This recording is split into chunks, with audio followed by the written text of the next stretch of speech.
بھائی آپ ذرا مجھے یہ بتا دیں گے کہ فیروز کا محل کدھر ہے؟ کیوں بہنا، تمہیں فیروز خان کے محل کیوں جانا ہے؟ وہ تو بہت ظالم انسان ہے، کسی کو نہیں چھوڑتا اور اپنی شیطانی شخصیوں سے سب کو تباہ کرتا ہے۔ تم اس سے کیوں ملنا چاہتی ہو؟ جی بھائی، میں اس کی یہی شیطانی شکتی کو ختم کرنے کے لیے آئی ہوں۔ اچھا، تو یہ تمہارے ساتھ وہی جادوئی بکرا ہے جس کا نام سلطان ہے؟ ہاں بھائی، آپ ٹھیک کہہ رہے ہیں، یہ سلطان ہے جسے اللہ تعالیٰ نے اپنی نعمتوں سے نوازا ہے۔ لگتا ہے اب یہ گاؤں جلد ہی جادو شکتی سے آزاد ہو جائے گا اور اس شیطان کو اس کے کیے کی سزا مل جائے گی۔ اس کا گھر پہاڑی کے اس پار ہے۔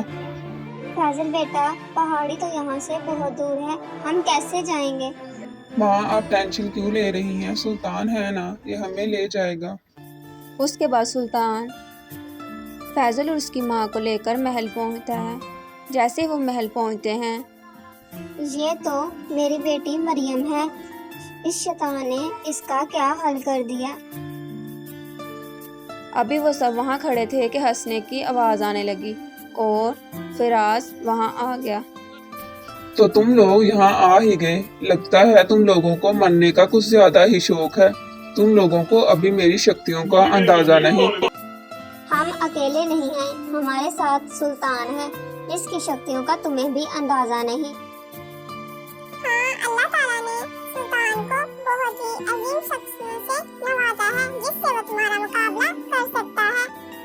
یہ تم لوگوں کی بھول ہے، یہ میرے کس کام، یہ مجھ سے مقابلہ نہیں کر سکتا۔ اس کے بعد فیروز خان کے جادو کرنے پر ایک خفیہ بندر وہاں پر نازل ہوا جو اب سلطان کا مقابلہ کرنے والا تھا۔ سلطان نے اپنی شکتیوں کا استعمال کرتے ہوئے بندر کو شکست دی، لیکن پھر بندر نے سلطان کی طرف آگ پھینکنا شروع کی تو سلطان نے اپنے جادو سے وہ آگ کا بھی مقابلہ کیا اور خفیہ بندر کو جلا کے راکھ کر دیا۔ اس کے بعد فیروز خان نے پھر کوئی جادو کیا اور ایک شیطان کو نازل کر دیا۔ اب سلطان اس شیطان کا مقابلہ کرنے کے لیے تیار تھا۔ اس نے اس شیطان کو ایک ہی بار میں جلا کر بھسم کر دیا۔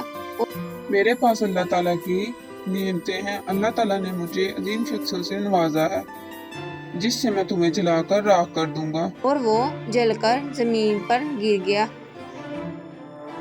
اب بتاؤ فیروز خان، تم میں زیادہ طاقت ہے یا اللہ تعالیٰ کی طاقت تم سے زیادہ ہے؟ اب تم مان ہی گئے ہوگے کہ اللہ تعالیٰ کی طاقت بہت زیادہ ہے اور وہ جسے چاہے اسے طاقتور بنا سکتا ہے۔ اس کے بعد فیروز خان ایک شیطانی روپ میں آ گیا اور اس نے مریم کو اپنی قید میں کر لیا اور کہنے لگا، سلطان، اب تم میرے کہے پر کام کرو گے ورنہ میں اس مریم کو مار ڈالوں گا۔ تم فیضل کو قربان کرو گے، کل بقرہ عید ہے تو تم بکرے کی جگہ فیضل کو قربان کرنا، پھر ہی میں مریم کو چھوڑوں گا۔ سلطان بہت پریشان ہو گیا اور فیضل کی طرف دیکھنے لگا۔ نہیں سلطان بیٹا، تم فیضل کو نہیں مارنا، وہ میرا بیٹا ہے۔ نہیں سلطان، تم مجھے قربان کر دینا، اس سے میری ماں اور میری بہن بچ جائیں گے۔ یا اللہ میری مدد فرما، میں بہت کشمکش میں ہوں۔ یہ فیضل میرا بھائی ہے، اگر میں اسے قربان کر دوں گا تو بھائی کا بھائی سے یقین اٹھ جائے گا اور پھر کوئی کیسے بھائی پر یقین کرے گا۔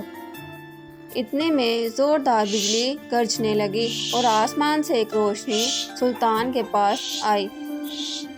وہ ساحل تھا۔ سلطان، تم نے اللہ سے مدد طلب کی تھی تو اللہ نے مجھے تمہاری مدد کے لیے بھیجا ہے، میں اب تمہاری مدد کروں گا۔ یہ تو ساحل ہے میرا بھائی، یہ میرا بیٹا ہے۔ اس کے بعد ساحل نے اپنی تمام تر شکتیاں سلطان کو دی جس سے سلطان میں مزید شکتیاں آ گئی اور وہ اب شیطان کا آسانی سے مقابلہ کر سکتا تھا۔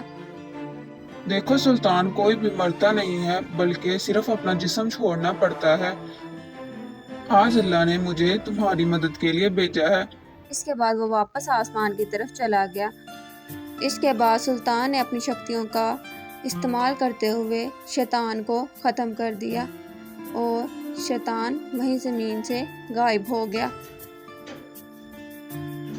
اب پورا گاؤں شیطان سے آزاد ہو چکا تھا اور اس میں خوشحالی ہی خوشحالی تھی۔ مریم اور اس کی ماں بھی اب محفوظ تھے۔ مریم نے سلطان کا شکریہ ادا کیا۔ اس کے بعد وہ سب گھر کی طرف واپس آ گئے۔ سلطان، اب تمہارے قربان ہونے کا وقت ہے۔ تم تو جانتے ہو بقرہ عید ہے، آج تمہاری قربانی ہے۔ ہم انشاءاللہ پھر ضرور جنت میں ملیں گے۔ ہمیں تمہاری بہت یاد آئے گی۔